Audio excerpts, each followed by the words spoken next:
Merhaba herkese, Eurovision Turkey kanalına hoş geldiniz. Ben Merve. Bugün yine 2023 Junior Eurovision şarkılarından belli olan ülkelerden Polonya'nın şarkısını dinleyeceğiz. Açıkçası ben Polonya geçen sene 10. olmuştu.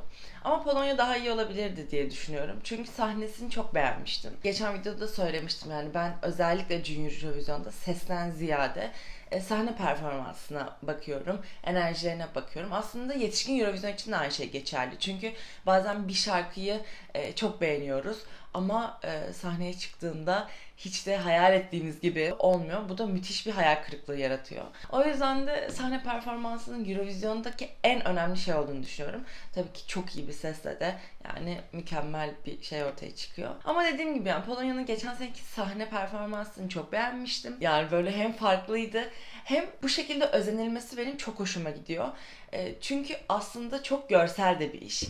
O yüzden bir ülke şarkısı için ne kadar iyi bir sahne hazırlarsa bence o kadar özen gösterdiği anlamına geliyor benim için. O yüzden de Polonya'dan beklentim yüksek. Ben de beklentim yüksek diyorum. Sonra hayal kırıklığına uğrama ihtimalim oluyor.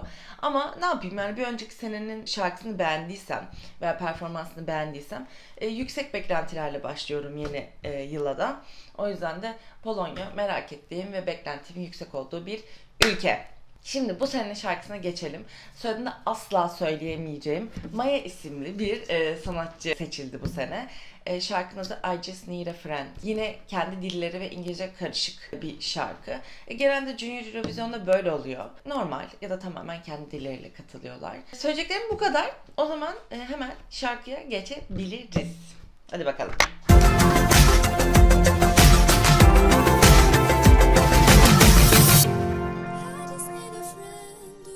Böyle temiz, dingin, güzel bir sesi var. Duygusal bir şarkı belli ki. Zaten şarkının isminden de anlaşılıyor ama muhtemelen sahnede de bir piyano çalan kişi bir de sanatçı odur. Annesi mi acaba?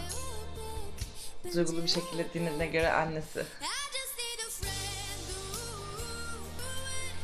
Sesi bence güzel dediğim gibi.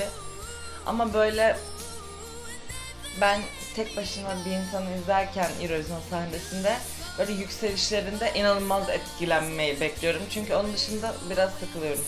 Bir de geçen videoda söylemiştim. Eurovision sahnesinde tek başına olan performanslar biraz riskli bence.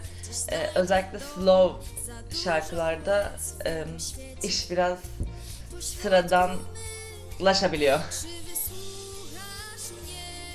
İşte bu duygulu bir şey tabii ki yani. Annesi diye düşünüyorum. Onun böyle bir sahnede çocuğunu izlemesi. Mesela burası bir yükseliş. Asla kötü değil.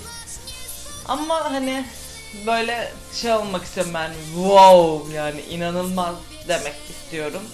Öyle demeyince de güzel diyebiliyorum sadece. Tabi buralarda ne anlatıyor onu hiç anlamıyorum kendi dillerinde olduğu için. Tamam, evet, buralar daha yüksek, daha güzel. Tamam. Buralar iyi. Buraları beğendim. Annesi helak oldu kadın.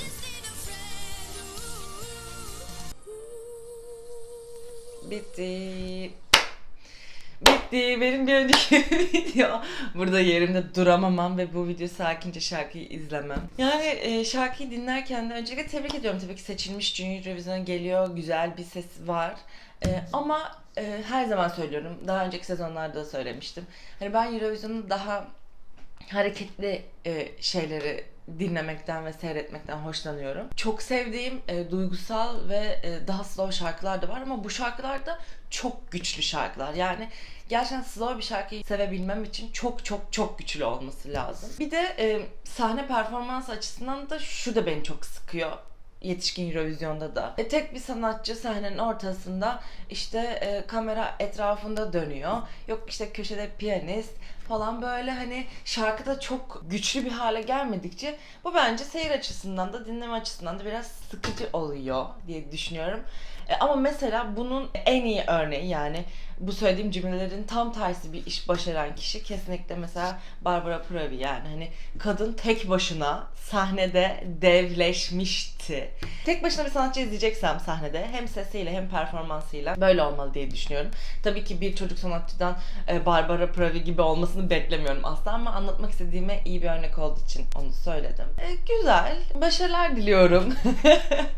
Daha da fazla söyleyeceğim bir şey yok yani. Güzel. Tebrik ederim. Gibi beğenmemişim gibi oldu ama çok yükselmedim. Zaten anlaşılıyordur diye düşünüyorum. Teşekkür ediyorum izlediğiniz için. Böyle heyecanlı diğer ülkelerin açıklanmasını bekliyorum. Şimdi sırada Arnavutluk var. Onun reaksiyonu da Onur çekecek. Merak ediyorum. Yani şarkı hiç dinlemedim ben de, çünkü hemen böyle reaksiyonla dinlemeyi daha çok seviyorum. O yüzden Onur'un videosunu bekliyorum ben de. Siz de bekleyin. Onur'un videosu paylaşınca da izleyin. Teşekkür ediyorum. Bir sonraki reaksiyon videosunda görüşmek üzere. Hoşçakalın. Bay bay.